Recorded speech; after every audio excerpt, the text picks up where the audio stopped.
Boom, UFC is back with a vengeance, dropping a jam-packed schedule through mid-June, and Dana White himself spilled all the details. We're talking blockbuster title fights and a flood of new main events popping off in April, May, and June. And that's not all.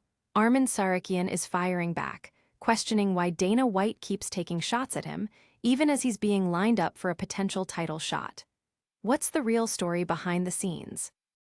Then, we're breaking down UFC Vegas 114 with expert predictions for the featherweight main event between Josh Emmett and Kevin Vallejos, plus a crucial strawweight battle featuring Amanda Lemos and Gillian Robertson. And Josh Emmett is laying it all on the line, calling his upcoming headliner a must-win as he faces the surging Kevin Vallejos. Stick around for all the details and don't forget to like, subscribe, and ring that bell for all your breaking UFC news. Never run out of battery again with the INIU portable charger, the slimmest 10,000 mAh power bank that keeps your devices charged on the go. Stay powered up wherever you go. Click the link in the video description to shop now on Amazon. UFC's fight card frenzy. White unveils schedule through mid-June. The Ultimate Fighting Championship is officially firing on all cylinders, with UFC President Dana White dropping a bombshell schedule that fills out the calendar all the way through mid-June. This isn't just a few scattered bouts. We're talking about a meticulously crafted lineup featuring significant title fights and a wave of newly confirmed main events for fight night cards across April, May, and June. Fans can expect a consistent stream of action, building on the 6 events already held in the first 9 weeks of 2025. While the first half of May was already looking solid, White's recent livestream, alongside Brendan Fitzgerald and Michael Bisping, clarified the headline matchups for the remaining events.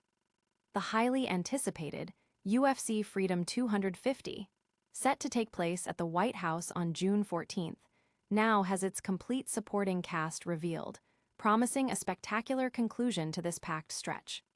From a vacant light heavyweight title fight at UFC 327, featuring Jiri Prochazka versus Carlos Ulberg, to a massive middleweight championship bout between Khamzat Chimaev and Sean Strickland at UFC 328. The stakes are incredibly high. The schedule also includes intriguing matchups like Aljamain Sterling versus Youssef Zalal, Jack Della Maddalena versus Carlos Prates, and a lightweight title unification bout between Ilia Topuria and Justin Gaethje at UFC Freedom 250, which will also feature Alex Pereira versus Cyril Gane for an interim heavyweight title. The UFC is clearly pulling out all the stops to deliver unforgettable fights for its global fanbase. Social media and fight forums are buzzing with excitement over the sheer volume and quality of the announced matchups. Analysts are dissecting the title implications and potential breakout stars, while fans are debating the outcomes of these high-profile clashes. The confirmation of these fights solidifies the UFC's dominance in the combat sports landscape. Don't go anywhere, because the drama behind the scenes is just as intense. Next, we're diving into why Arman Tsarukyan is calling out Dana White himself. Tsarukyan questions White's criticism amidst title shot rumors. UFC lightweight contender Arman Tsarukyan is expressing confusion and frustration over continued criticism from UFC CEO Dana White, despite his strong performances and apparent positioning for a future title opportunity. Tsarukyan, 23-3 MMA, 10-2 UFC, finds himself on the outside looking in at the interim lightweight title picture, a spot that ultimately went to Justin Gaethje, who then secured a unification bout with champion Ilia Topuria at UFC Freedom 250. White's displeasure with Tsarukyan stems from a couple of incidents, notably the fighter's withdrawal from a scheduled bout against Islam Makhachev just 1 day prior to UFC 311, and an altercation at the weigh-ins where Tsarukyan headbutted Dan Hooker before their fight at UFC Fight Night 265. Despite winning that fight by submission, White recently reiterated his dissatisfaction with Tsarukyan during the UFC 326 post-fight press conference. Tsarukyan, however, insists there are no personal issues on his end, and that his dealings are with matchmaking executive Hunter Campbell. "I don't know why Dana speaks ill of me, but I have no problem with them or any behind-the-scenes issues, Tsarukyan stated in a translated interview with Red Corner MMA. There's no point in addressing him because I don't negotiate with him. I'm in talks with Hunter Campbell because he's in charge of matchmaking. Dana probably just approves everything related to fights. The actual matchmakers are Sean Shelby and Hunter, so I've got nothing to say to Dana. I need to ask Hunter for a fight, and we talked this morning, and he gave me a date for my next fight. Adding fuel to the fire, Tsarukyan revealed on the JAXXON podcast that the UFC plans to offer him the winner of the upcoming Topuria vs. Gietsch fight. However, he remains open to taking another bout if the wait becomes excessively long, indicating a desire to stay active and continue his climb. Fans are divided on the situation, with some siding with Tsarukyan's perspective on focusing on matchmaking, while others believe White's criticisms are warranted given the past incidents. The discourse highlights the complex dynamics between fighters, management, and the public face of the promotion. But that's not all the fight news we have for you today. Get ready for our breakdown of UFC Vegas 114, featuring a must-see featherweight main event. UFC Vegas 114, Emmett vs. Vallejos preview a tale of two featherweights. Get ready for an electrifying featherweight showdown as UFC Vegas 114 takes center stage tomorrow night, March 14, 2026, live from the Meta Apex in Las Vegas. The main event pits the veteran power of Josh Emmett against the surging contender Kevin Vallejos in a 5-round bout that could significantly shake up the division's top 15. Josh Emmett, 19-6, now 41, enters this fight needing a significant win. After a strong run earlier in his career, including a 5-fight win streak, Emmett has struggled recently, losing 4 of his last 5 bouts, with 2 of those ending in submission.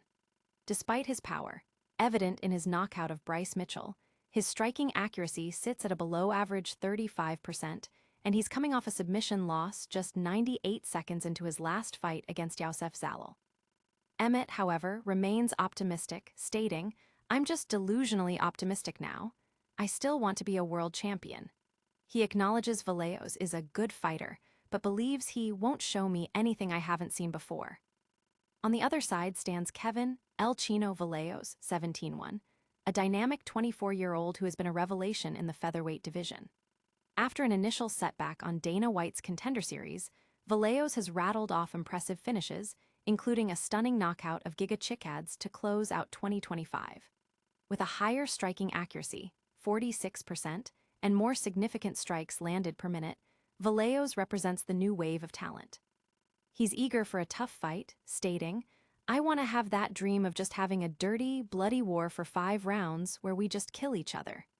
He also expressed respect for Emmett, calling it an honor to be able to fight him. The co-main event features a compelling strawweight clash between number 5 ranked Amanda Lemos, 15-5-1, and number 8 ranked Gillian Robertson, 16-8. Lemos, 38, is looking to rebound after a tough loss to Tatiana Suarez and potentially earn another title shot if she can secure a win. Robertson, 30, has found new life at strawweight, going 5-1 in the division with 4 consecutive wins, showcasing her finishing ability. Both fighters are known for their finishing prowess, making this a high-stakes matchup for divisional positioning. The betting lines heavily favor Vallejos, reflecting his youth and recent momentum against the aging Emmett. However, Emmett's experience and knockout power cannot be discounted, especially if the fight goes deep into the later rounds. The narrative surrounding Emmett is one of a fighter desperately needing to prove he still belongs at the top, while Vallejos is looking to cement his status as a future contender. But will Emmett be able to turn back the clock? We'll get into his mindset and the pressure of this pivotal fight right after this. Emmett declares UFC Vegas 114 headliner, a must-win amidst career crossroads. Featherweight knockout artist Josh Emmett is acutely aware of the stakes heading into his UFC Vegas 114 main event clash against the rapidly ascending Kevin Vallejos. Sitting at a precarious 1-4 in his last 5 outings, with his lone victory, a spectacular knockout of Bryce Mitchell, Emmett acknowledges the critical nature of this upcoming fight. "Yeah, I don't feel like my back's against the wall, but feel like it's a must-win," Emmett told MMA Fighting. I need to go in there and just win. Everything that I'm trying to chase and achieve, I have to win. It's like winning is everything to me, and I put in hundreds and hundreds of hours for this potentially 25-minute fight. Emmett's recent record includes submission losses to Yusuf Zalal and Lerone Murphy, as well as defeats to top-tier talents like Yair Rodriguez and Ilia Topuria. He is determined to change this narrative. Emmett believes his extensive experience, both in terms of fights and navigating the emotional highs and lows of the sport, gives him an edge. He took the entire year of 2024 off to recover and feel healthy again, which he believes he achieved. However, his return fight against Lerone Murphy didn't go as planned, ending in a decision loss. I just got caught. I got caught, that's what happens in this sport sometimes. Emmett reflected on his last fight, feeling he was in peak condition only for the bout to end quickly. He emphasizes the need for a short memory in this sport, focusing on improvement rather than dwelling on past setbacks. Vallejos, a product of Dana White's Contender Series, has impressed with a 3-0 record in the UFC, including 2 highlight reel knockouts, the latest against Giga Chikadze. Emmett admits he wasn't initially familiar with Vallejos but recognized his potential after seeing his knockout power. He's done well. He's tough. He's good. Everyone in the UFC is good and they're trying to push him, and it doesn't matter. I like the matchup, though, I'll tell you that. He's going to come forward and he's going to strike with me, so I can't wait for Saturday. This fight represents a significant test for Emmett, who is looking to prove he can still compete with and defeat the new generation of featherweights. For Vallejos, it's an opportunity to score the biggest win of his career and make a major statement in the division. Will Josh Emmett defy the odds and secure a crucial victory? Stay tuned as we wrap up today's top stories with a lightning round recap and our full call to action. And that's a wrap on today's top stories. We saw the UFC drop a massive fight schedule through mid-June, featuring huge title fights. Arman Tsarukyan is speaking out about Dana White's criticism, and we've previewed the stacked UFC Vegas 114 card, including the must-win featherweight bout for Josh Emmett against Kevin Vallejos, and a crucial strawweight showdown between Amanda Lemos and Gillian Robertson. Don't miss out on any of the action. Hit that like button, subscribe to the channel, ring the notification bell, leave a comment with your predictions, and follow us on all social media platforms for breaking news and exclusive content.